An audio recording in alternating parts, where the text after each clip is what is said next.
अस्सलामुअलैकुम स्टूडेंट, कैसे हैं आप लोग। आप लोगों ने पिछले वाले लेक्चर्स जो हैं फ़र्स्ट वाला और सेकंड वाला अगर आप लोगों ने देखा होगा तो आज हमारा थर्ड वाला लेक्चर है। थर्ड लेक्चर के अंदर आज हमने डेटाबेस का टॉपिक पढ़ना है। ठीक है, पीछे हम लोगों ने जो पढ़ा है पिछले वाले का मैं ज़रा ओवरव्यू दे देती हूँ। उसके अंदर हमने डाटा पढ़ा था, डाटा क्या होता है, इन्फॉर्मेशन पढ़ी थी। फिर उसके ऑपरेशंस पढ़े थे कि कौन कौन से होते हैं इन्फॉर्मेशन के अगर हम लेते हैं तो। फिर ट्रेडिशनल फ़ाइल सिस्टम पढ़ा, उसके अंदर हमने फ़ाइल की टाइप्स पढ़ी, यूसेज पॉइंट ऑफ व्यू के हिसाब से, फंक्शनल पॉइंट ऑफ व्यू के हिसाब से।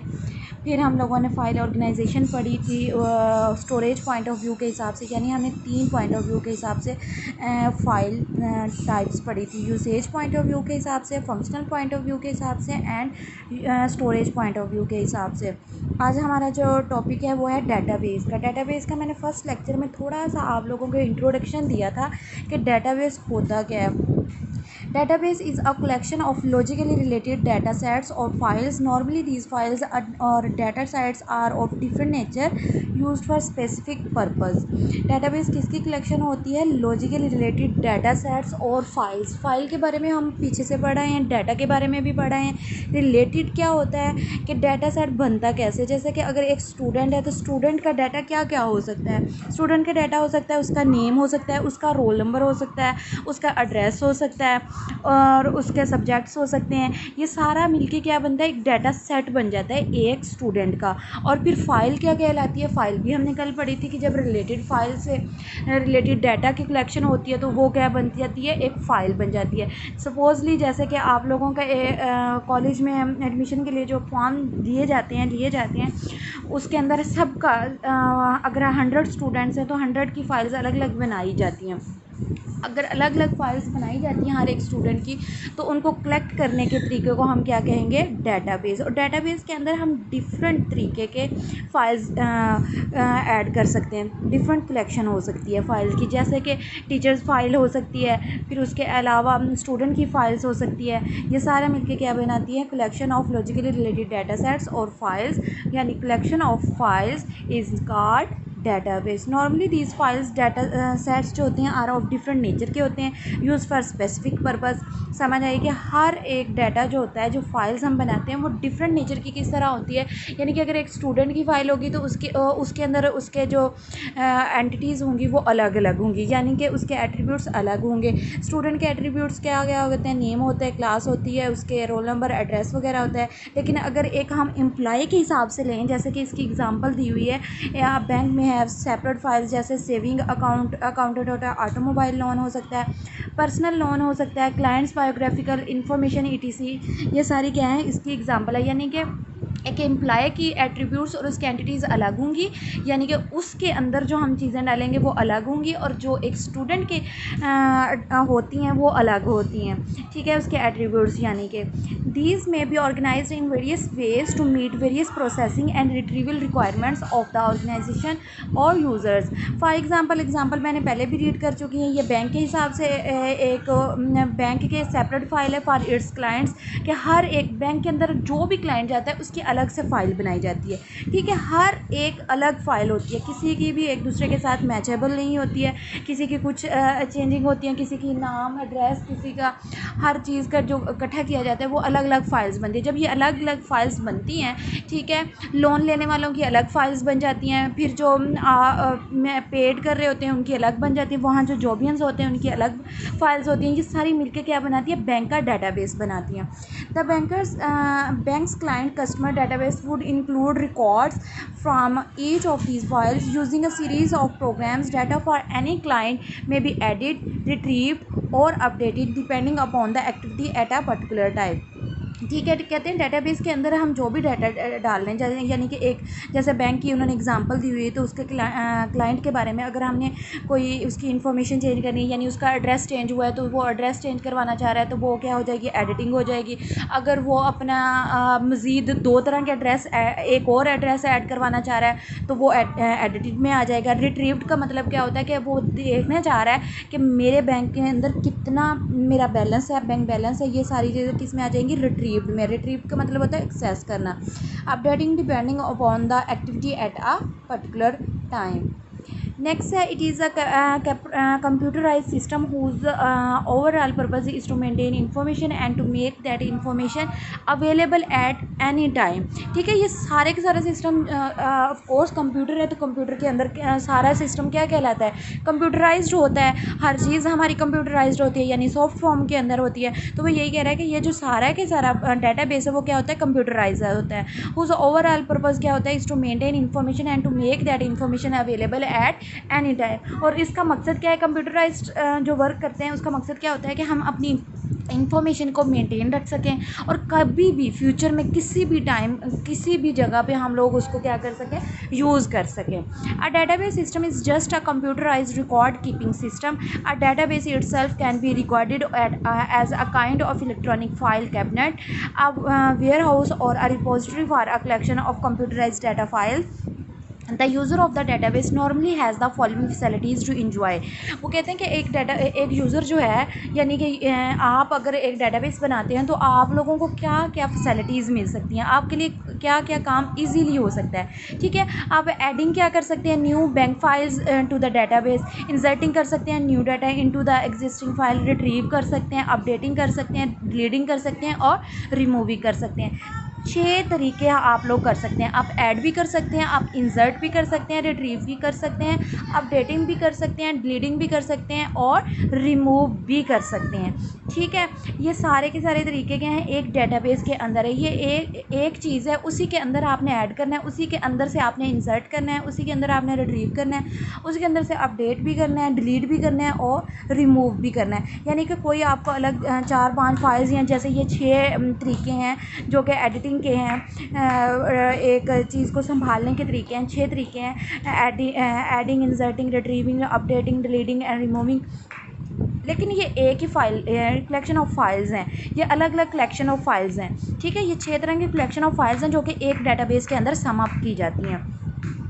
ठीक है, आगे जो फिगर ऊपर दिया गया है, फिगर आप लोगों को नज़र आ गया है, shown above is intended to illustrate the point that database system involves 4 major component, namely data, hardware, ठीक है, सॉफ्टवेयर होता है और क्या होता है, पर्सनल्स होते हैं। 4 तरीके मेजर 4 कंपोनेंट्स हैं। ठीक है, डेटाबेस के मेजर कितने कंपोनेंट्स हैं, आप इस लाइन को अंडरलाइन कर लीजिएगा।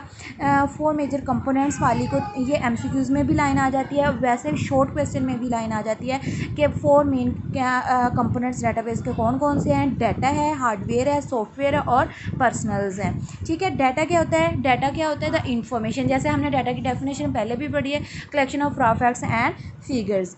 हार्डवेयर क्या होता है, द फिजिकल कंपोनेंट, हार्डवेयर के अंदर क्या चीज़ें आ जाती है, फिजिकल कंपोनेंट्स वाली, यानी कि सेंट्रल स्टोरेज आ सकती है, इनपुट आउटपुट डिवाइसेस आ सकती हैं, डिवाइस कंट्रोलर्स आ सकते हैं, इनपुट आउटपुट चैनल्स आ सकते हैं, प्रोसेसर्स आ सकते हैं और मेन मेमोरी आ सकती है। यानी जो हार्डवेयर की वो होता है, वो फिजिकल पार्ट्स जिनको हम बोलते हैं वो क्या कहलाते हैं, हार्डवेयर, जिनको हम छू सकते हैं, जिनको हम देख सकते हैं। ठीक है, ये क्या कहलाते हैं, हार्डवेयर। और सॉफ्टवेयर क्या होता है, जो कि सिस्टम का हिस्सा है। ठीक है, user system software, set of programs and utilities. Personnels क्या होते हैं, पर्सनल्स के अंदर आ जाते हैं यूज़र, यानी कि पीपल, लोग आ जाते हैं, उसके अंदर प्रोग्रामर्स आ जाएंगे, एनालिस्ट आ जाएंगे, एंड यूज़र्स आ जाएंगे, डेटाबेस एडमिनिस्ट्रेटर्स आ जाएंगे। ठीक है, ये हमसे रिलेटेड कैटेगरी कौन सी है, पर्सनल्स की।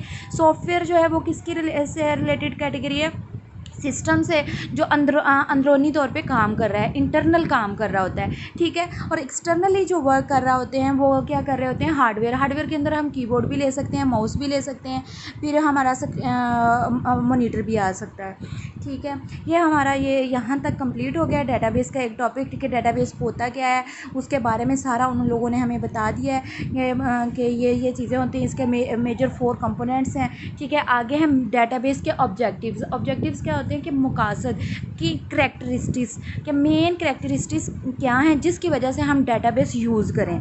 ठीक है, आप यूँ भी कह सकते हैं कि आप क्वेश्चन भी कर सकते हैं, आपसे क्वेश्चन हो भी सकता है, यानी कि जब आप लोगों का वाइवा होता है लास्ट में कि डेटाबेस ऑब्जेक्टिव कि डेटाबेस क्यों हम इस्तेमाल करें या इसकी क्या करैक्टरिस्टिक्स हैं जिसकी वजह से हम इसको यूज़ करें या कि हम इसको यूज़ करें।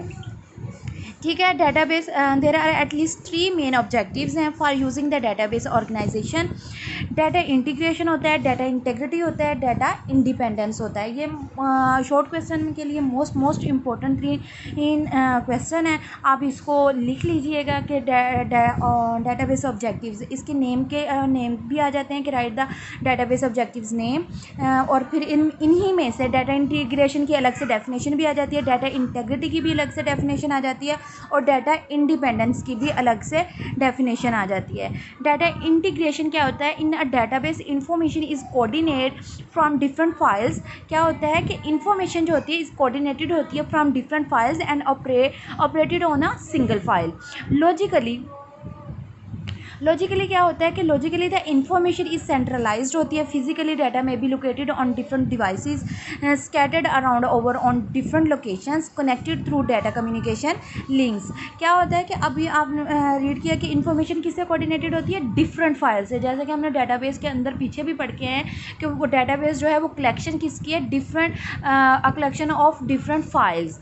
ठीक है, डिफरेंट तरह की भी फाइल्स हो सकती हैं, सेम भी हो सकती हैं। एंड ऑपरेटेड किसके और उसके ऊपर ऑपरेशन किए जाते हैं ऑन अ सिंगल फाइल, और एक एक फाइल के ऊपर हम अलग अलग काम करते हैं।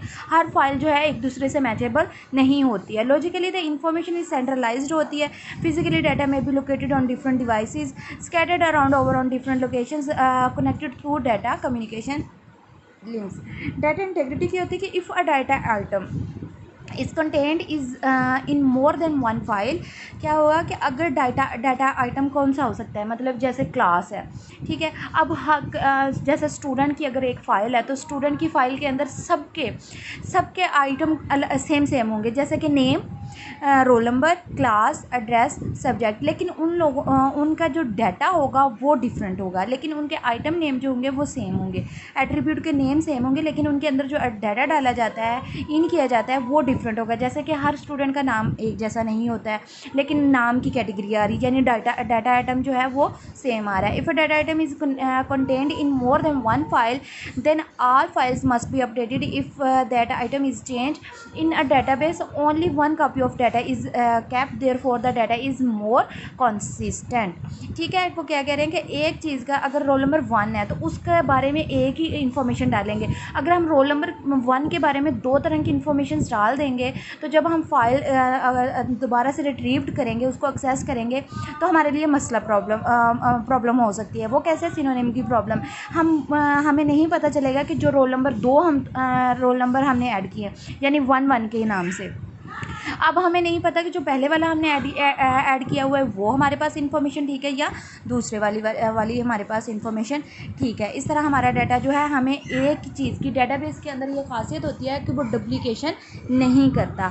एक रिकॉर्ड एक ही दफ़ा ऐड हो सकता है, उसके अंदर हम एडिटिंग कर सकते हैं, उसके अंदर हम चेंजिंग्स कर सकते हैं, यानी जैसे पीछे हमने पढ़ा है 6 तरह के ऑपरेशंस कर सकते हैं। लेकिन 1 रोल नंबर की उसकी एक ही कैटेगरी में 1 रोल नंबर दोबारा से रिपीट नहीं होगा।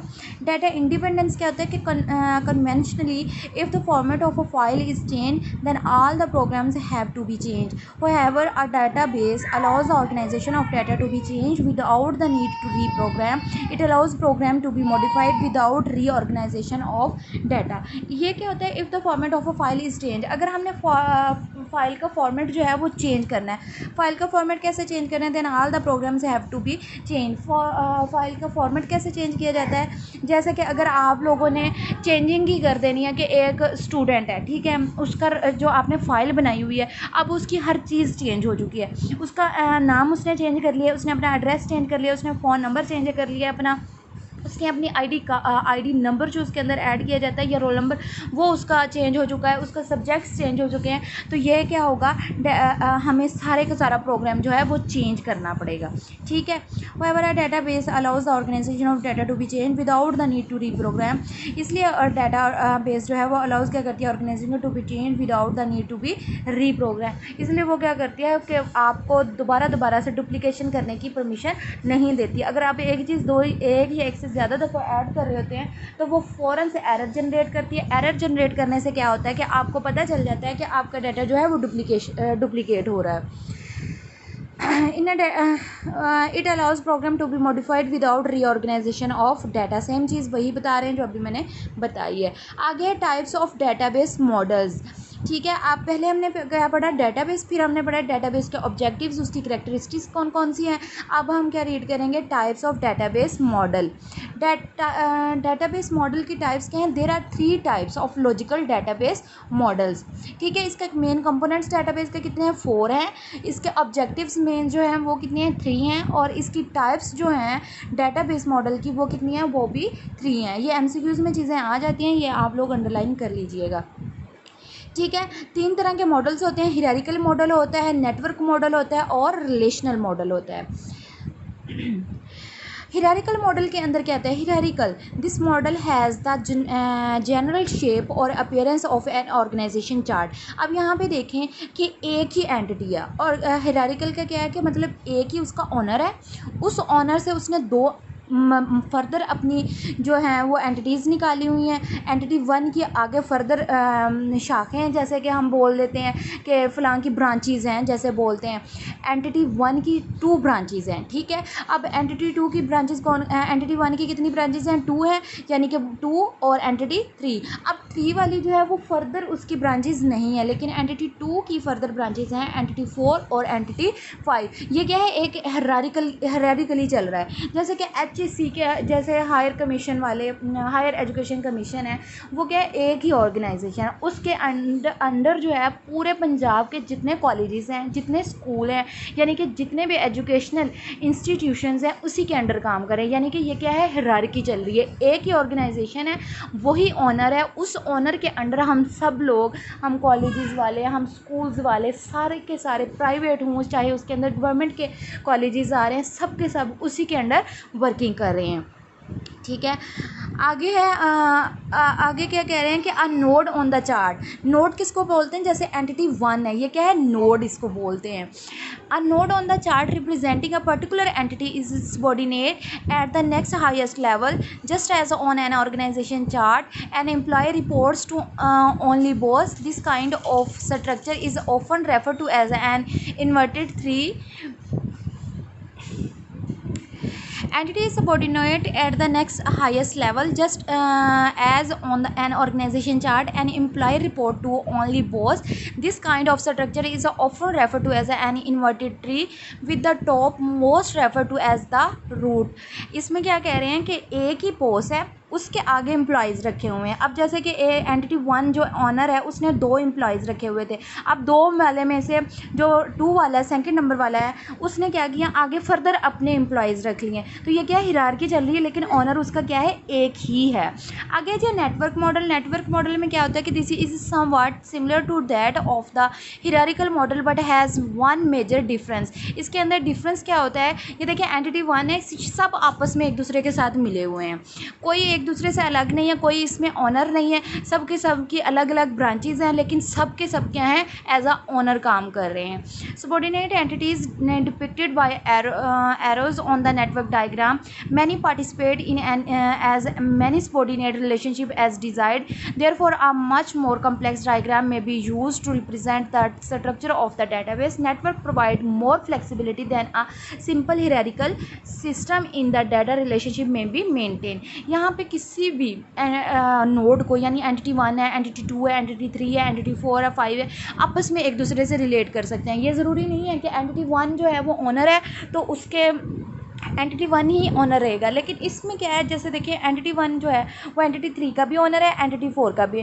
ऑनर है, लेकिन एंटिटी 2 जो है उसका ऑनर एंटिटी 1 नहीं है। हर एक अपना अपने हिसाब से अपने ब्रांच बना सकता है, अपना अपनी ऑनरशिप के अंडर काम करवा सकता है, और एक दूसरे से वो क्या कर सकते हैं, मिल भी सकते हैं, मिल के भी काम कर सकते हैं इन अ ग्रुप।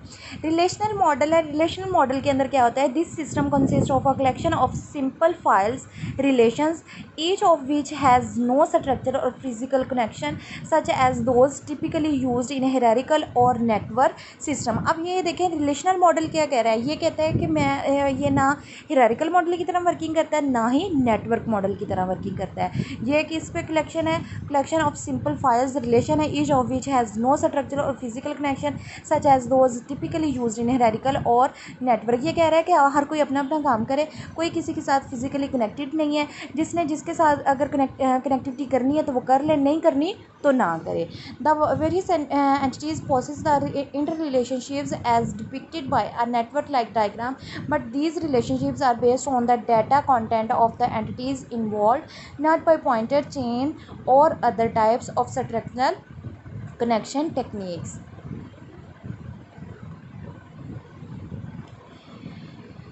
नेक्स्ट वाला हमारा जो लेक्चर होगा वो होगा डेटाबेस मैनेजमेंट सिस्टम का। वो इंशाल्लाह हम नेक्स्ट लेक्चर में डिस्कस करेंगे।